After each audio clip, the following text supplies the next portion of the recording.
I do not want this to be another video that you watch, you fill in a set of prompts or you set certain goals in a notepad and then you don't look at this notepad for the next year, or you just kind of look at it with overwhelm thinking, how on earth am I going to go in to get from A to Z?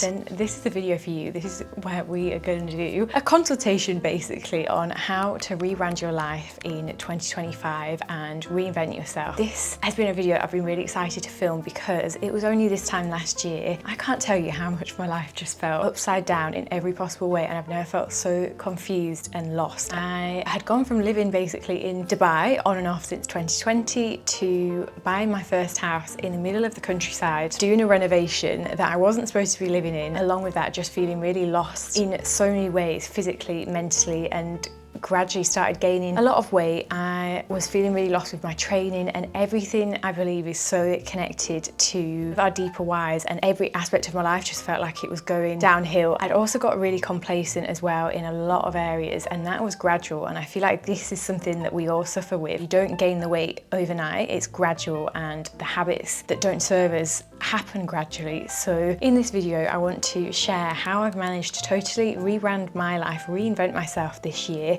across every level, and I want to help you if you felt quite lost lately and like you've been in a bit of a circle and you don't know how to break out of it. So in this video I'm not giving you prompts, although prompts have got a time and place. This is where we are going to do a you and me consultation. So I've broken this video down into what has actually made me rebrand my life: mindset and personal growth, health and fitness, lifestyle and time management, and reflection and transformation. And we're going to go into each section, so you might want a notepad and pen. Let's get straight into it. Your reality is a mirror. This can be a hard pill to swallow for one, because at times, you know, when you do certain things that are literally kind of like paining you or things that are irritating you, there's always a deeper meaning or a deeper learning in said thing. So everything is a consequence usually of our actions and choices that we've made, and that can be really hard to actually take in. I feel like for a long time I kind of was in the blame mentality. When we have any sort of trigger come in, that is just something that is ready to be released from our subconscious mind and ready to be worked on. Like one of mine this year has been, I struggled with mornings for the longest time. I'd end up skipping my workout or being really delayed in the morning, and then I'd get so pent up I'd kind of take my frustration out, or I'd be a little bit more snappier, and it was all from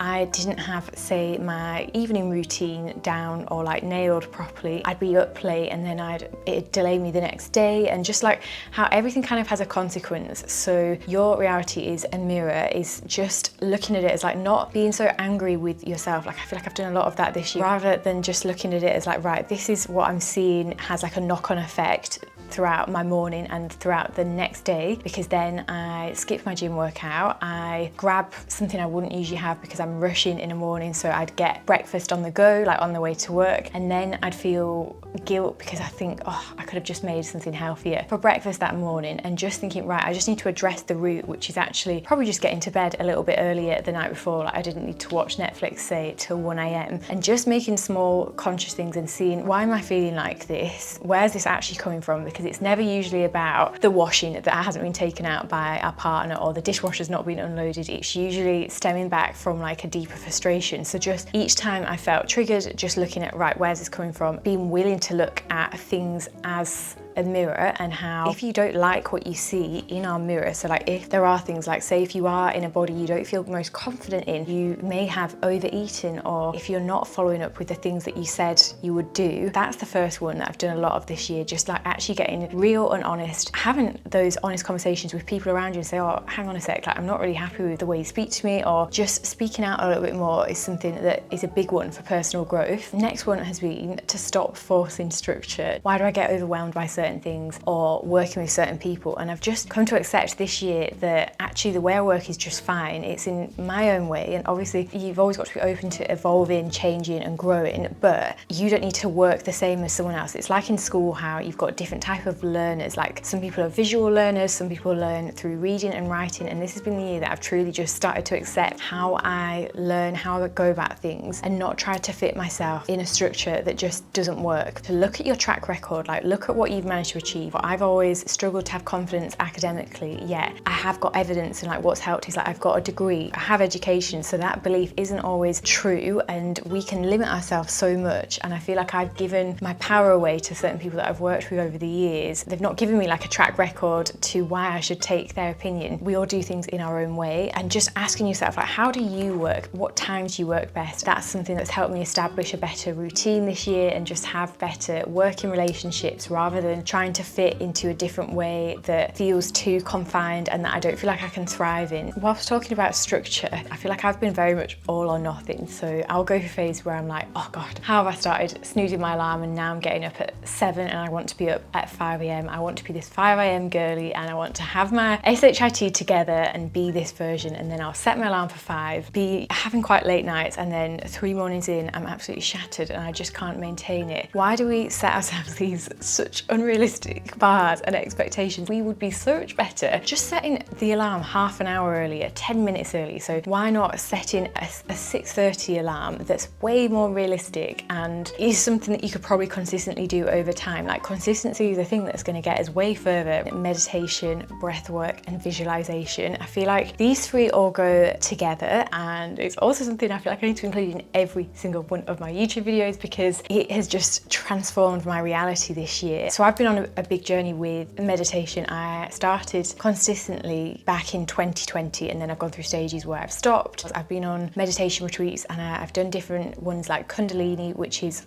a lot more breath and breathing. Yoga, you can do some types of meditation. I wanted to kind of explain what meditation is because it is something I speak about so much. So you might have heard of our different brainwave states. We've got our beta, which is our faster brainwaves. That's what we're kind of operating day to day. And we have our alpha and theta. So there obviously are more, but these are the most common ones that you'll have probably heard of. And alpha and theta can be achieved through meditation, breath work, and usually, you know, just before you go to bed, when you get into that kind of state, that's usually when we're going into that mode. And what is really magical about these brainwaves is a lot of religious practices, they are accessing these states. And I don't know if you knew this as well, but you know, matcha and green tea, a lot of monks used things like green tea to help with focus during these practices where they spend so long doing these meditation and accessing different parts of your brain. And this isn't spiritual jargon, this is like scientifically proven. Like when you look at an ECG, when you're doing a meditation, like you can literally access different parts of your brain. And obviously the purpose of meditation is you're closing your eyes and you're kind of leaving your outer reality literally by going inward. And it takes a lot of practice because when you initially start meditation, your head's elsewhere and you're thinking, am I doing this right? And you're still very much in that better brainwave state. But over time, and it's different for everyone, you can get into these deeper states of mind. And what I like to use as an analogy is through meditation, you can access your subconscious mind. Our subconscious mind is similar to a filing cabinet where you hold all your programs, all your beliefs, positive beliefs, negative beliefs, your childhood patterns, all of this. Just imagine it in a cabinet. So when you're in your alpha and theta state, you have access to put in new ones, so like to put in new files, to take things out, and getting into that slower state as well. This is where we can use our imagination and tap in to see what is actually possible. This is where there's no limited beliefs, perceptions, and you can show your mind a different reality. And with that file cabinet open, this is how we can tap into feeling emotions of gratitude when you are doing these breath works with your eyes closed and you're literally imagining certain realities, imagining your goals, imagining things you want to achieve, and what would that actually feel like. And this year I've done a lot of that, and I've seen my outer reality transform because I've got used to tapping into these higher states of mental being. Like even I'd visualized winning my bodybuilding competition before it had even happened. Of course, not every time you're not gonna go and win something. Like you need to have your actions backing up, but just to be able to tap into what that would feel like, then you can build new beliefs that are around more abundance rather than lack. That's something that I learned last year actually. Like I'd put stuff on my vision board and I feel like I'd achieved certain things, but it didn't feel how I'd expected. And then this has been the year where I've been wanting to just go inward a bit more and like understand like what is it that you actually want. That's meditation and breathwork, and that's something that I've consistently done, but at least 10 minutes a day. I feel like that's the most realistic for me. Not every single day, and it isn't something that needs to be done in a certain way. There's no right or wrong way to do these practices. Next, shifting from lack to abundance. I feel like we've all felt this at times. You know, when you have someone, maybe they're in the exact same field as you, maybe it's like a business interest, or you feel like it's going to be a conflict because someone's doing the exact same thing as you. Like, this has been the year where I've really just eradicated thoughts like that. Obviously, it's human nature sometimes to have some thoughts come in, but truly realizing there is enough for all of us. And when you know yourself better, you also realize how every single person is so unique, and truly understanding and believing that there really is enough for us all, and there's enough for us all to shine. I really believe the universe is one big circle. So if you're wanting more love, or if you're wanting more money, like, I think everything comes in waves, and in order to achieve more abundance, you also need to be abundant with how you are. Like, I think money's a good example of that. Like, in order for money to flow, you need to be investing. You can't always be like taking. Like, we need things to be flowing, letting go of that lack mindset, because I think it just leaks into every other part of your life. Giving credit when credit's due. If you have seen something on a podcast, like, shouting that person out. If your friend started a business, shouting them out. Like, I feel like there's too much sort of scarcity thinking that there's not enough for all of us, and that's also what will keep you so small, because you're not giving back and you're not also appreciating others. It's the same for compliments as well. Like, I think if you like something about someone, like, tell them. Like, don't keep it in. Don't be kind of in fear. Someone else's light doesn't dim your light, and being totally immersed in that vibe just attracts a lot more into your life. Let's get into health and fitness. Documenting the progress and what is working. So over the years with my fitness journey, this is something that I didn't do for the long enough time. So say, you know, when you've achieved a certain result with your body or with your fitness, and you're like, oh gosh, I'm looking good at the minute, but you don't really know how, or it's not a natural thing. Like, you don't think, all right, I'm gonna put in my notes today what I've been eating, or what I've been doing, what I've been working, or sort of like at the time you'll be thinking, oh, I know what I'm eating, but then 6 months goes by and life's kind of got busy, and you're thinking, wait, I can't even remember what I was eating back then. And then you create these false things that you weren't even doing or weren't even eating just because you've not documented. And it literally takes 2 seconds. I've gone through a big kind of overhaul with my fitness journey, and documenting what has worked, just writing in my notes. I use a Notion template now where I just have my bank of evidence. So I have different sections. When I did my first fat loss phase in the summertime, I also did a prep diaries where I just wrote, like, when I was having a really bad day, when I was having a good day, bloating, you name it, I've got it all in there, and like exactly what kind of things I was eating, what I was thinking. And it's so nice to have that to look back on as we go through different phases, so that we have our learnings in one place. Then you can actually clearly see what's working. And the biggest shift this year has been having my daily check-ins and weekly check-ins inside my Flowiness Club, which is what I created. And what's been amazing with this part of accountability is girlies inside the Flowiness Club have been able to stick to programs for the first time in their life. So each day we do a little check-in that takes a few minutes, or you can do your weekly check-in. You've got it all logged, so you can go back when you're a few months down the line and think, right, what was working this day, or what was I struggling with that I've overcome? And you have all this evidence that is there for you. If that sounds like something that you need, I can share more of that a little bit later on, but the link is in the top line of this video description if you would like to sign up. We've got a January challenge coming, which I'll tell you a little bit more about, but I want to get through all this first. Then this has been the year that I didn't change my gym program for months, and I won't change my program too much. I'm going to make small modifications, but it's about still progressive overloading, but with the certain things that are working. Until something doesn't really work anymore and you're not seeing results, then it's worth changing. But I think if you are wanting to change and sculpt your body or build muscle in a certain area, having that structure there and a program to follow, it's going to be a lot quicker than if you're just doing willy-nilly workouts and doing your favorite influencers workout that day. And then having 100% commitment. I feel like you can only fully commit to something when you are really wanting to change, and it's got to be from you. It can't be from someone else. But I would say I'm a very balanced girly. Like, even when I'm committed to a goal, so for me, the 80-20 rule, which is what I would say I followed, was always, it was never 80-20, it'd be 50-50, as in like kind of unhealthy or like processed foods and lazier habits. Now, I'm not saying be 100% all in with your fitness and nutrition, never eat out, never do fun things. I think there's times and places for certain aspects of that. What I really did find beneficial was fully committing this year to changing my nutrition, because that was something I'd followed this 80-20, but I don't think I was very balanced. Like, I was eating out most of the time. I didn't see the results that I really wanted with my physique, whereas it was only when I like took the time to fully commit to changing and readdressing why I was getting uncomfortable bloating, what foods just didn't agree with me, that I just kind of thought, oh well, I'm going to continue eating pasta even though I know like I don't digest it well, I feel sluggish afterwards. But then if your body's giving you all these signs, you're feeling horrendous after eating a certain food, there's no balance in continuing to eat that food. You'd be better addressing the root of the thing so that you feel better, you digest food better, you then can absorb nutrients better from foods. Then we've got being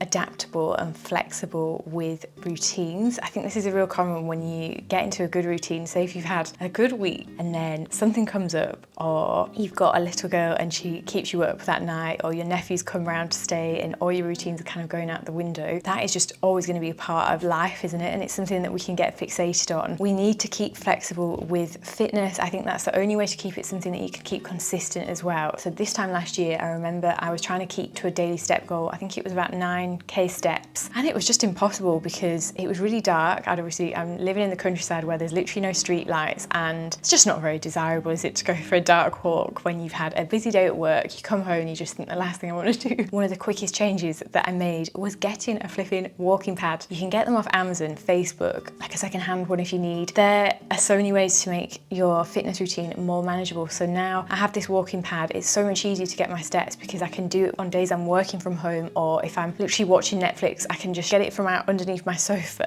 and I can watch Netflix and like get my steps in, and it's just solved such a big problem. And that's just one example of how to make fitness work for you. It doesn't need to absorb your whole life, but it just needs to fit in. And if it is something that just simply doesn't fit into your life, then maybe it's worth changing that goal. Like, why start these routines and habits that you just can't sustain and that only leads to you losing confidence in yourself because you keep setting these goals that you can't actually keep to? Just keeping it adaptable, knowing that it's not always going to change, and don't try and think, oh, but so-and-so that I follow on Instagram, they don't look like they have all these moving parts in their life. When we all do, we all have moving parts, and it's just about your mindset and keeping that positive mindset too towards your fitness goals. Okay, let me tell you about Lean Aligned Part 2. So this has been our most popular Flowness Club challenge that we've done. So we've done a new and improved Lean Aligned Part 2 starting on January the 13th. This challenge is designed to help you not just transform physically, but completely change your approach to fitness, food, and your mindset. So it includes an 8-week gym program, weekly accountability check-ins, and deep dive mindset calls to go through the actual real stuff that's been holding you back. The results from the last challenge have been incredible. So many girls stuck to a program for the first time, changed their relationship with food, and even learned how to meditate. This isn't just another challenge, but it's more about building habits and creating alignment between your body and mind so that you can feel good inside and out. So let's make 2025 your year for change. You can find out how to join down below. Lifestyle and time management. I addressed what I was burying my head in the sand with. For me, that was accountability with my fitness. If you've had something that's been on your goal list for the past 3 years, why not take the action now? Or just take it off if it's not something that you've done now. Like, why keep it on there for another year and stare at something that just makes you feel guilty anyway? For me, that was finances as well. I've always had this funny relationship with looking at my bank statements, and I've addressed that this year. And you know, you just feel so much lighter.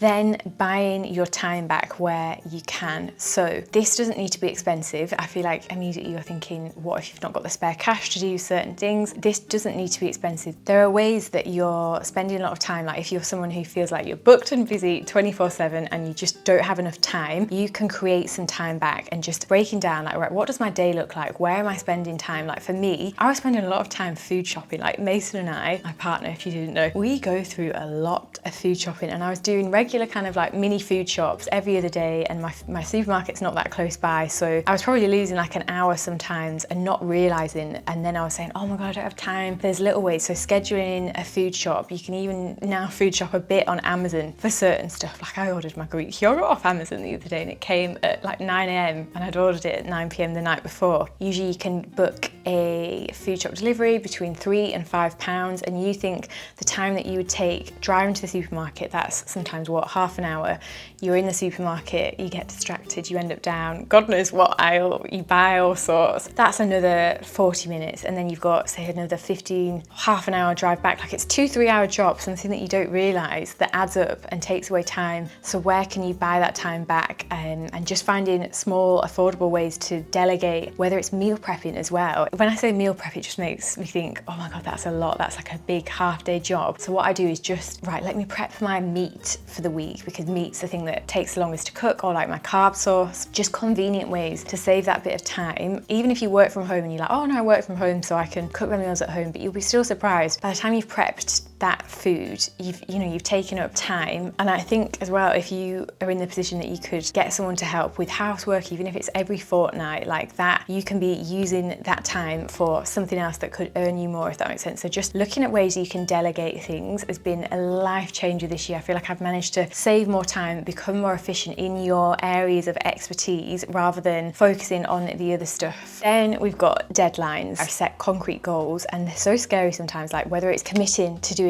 the January challenge, for example, you're paying to join something, you've got that skin in the game, you've got a date, you've got a deadline that you're finishing, and then you have that accountability each week. You're taking a progress image, you're working towards something and you're committed. And because you've got that commitment in there and you're visibly showing up, like I think this is the importance of when it comes to setting like a deadline or setting something, like you have got something where you're being seen, rather than just saying, right, I'm going to try and lose a bit of weight over the next 2 weeks, or I'm going to try and put on a bit of muscle, but the only person you've got to hold yourself accountable is yourself. And like, how hard it is sometimes when you're just relying on that willpower, or it just comes and goes as it pleases, and you just kind of find in 6 weeks time you've not really done the thing, and then you're like, oh, I feel a bit guilty about that. Like I said I'd do this, I haven't stuck to it. Having that deadline is super beneficial, and it's helped me so much with procrastination. And if you're feeling a little bit just like complacent, I think setting those goals and committing to things really just go a long way, and making sure you've got that accountability there. Another part of this has been cutting the fat. I quite like this, like as a bit of an analogy. So I like to listen to podcasts, and like I think there's a time and place for entertainment. Like I love watching Netflix, and I'm not going to sit here and be like, yeah, careful what you listen to, but you're looking for gossip and listening to podcasts that don't really like fuel your growth. Or I'm not saying everything needs to be educational or everything needs to be self-help, but just careful what you're listening to. I feel like my life's got a lot better since cutting out the fat, as in even with friends, not talking about other people and just stopping people in their tracks, whether it's family, whether it's parents, just thinking, I don't want to be around that, and like just cutting off. You feel a lot cleaner, like clean-hearted. What we listen to, what we're around, we become. So if you're listening to loads of gossipy stuff, no doubt you're going to then gossip and just be of like talking about other people rather than talking about things that are like expanding your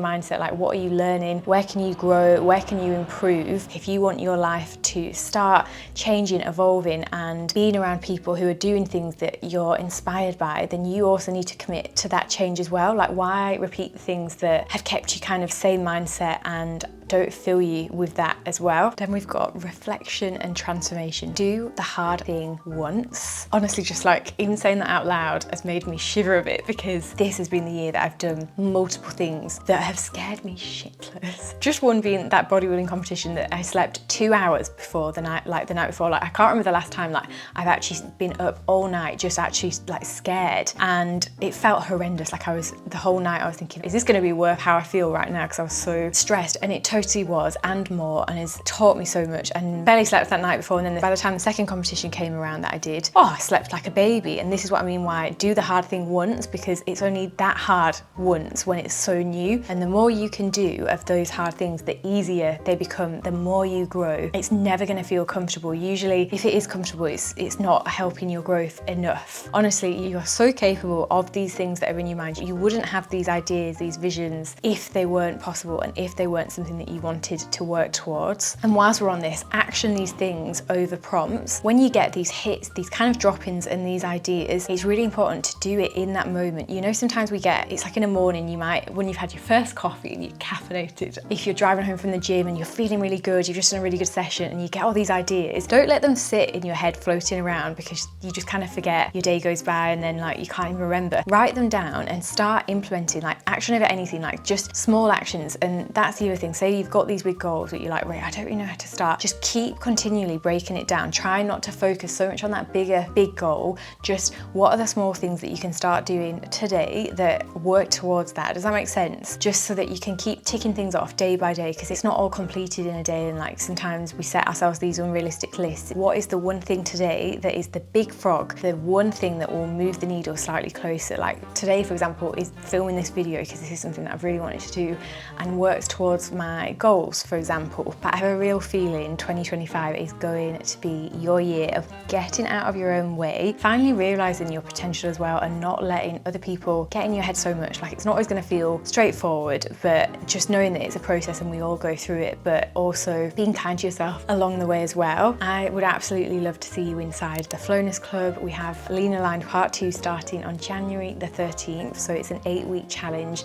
to achieve fat loss overall and total body recomposition. It's way more than just a challenge or another gym program, but addresses deeper things like how to change your approach to your fitness, nutrition, and your mindset. It's an 8-week gym program, it includes weekly accountability, and we deep dive into mindset calls to actually address what has been holding you back, and just so that you actually have more of a deeper understanding. If you found that you've just not stuck to a program before, I really think this will be for you. You can find out how to join down below in the top line of this video's description. I just wanted to say thank you so much for being here and your support over the past year. It never ever goes unnoticed. I'm so grateful to have you here, and also grateful for you being part of our reinvention diaries. I feel like we've been on this together, and I can't wait to see what we can achieve over the next year. I hope you have the most amazing day, and I can't wait to see you in the next video.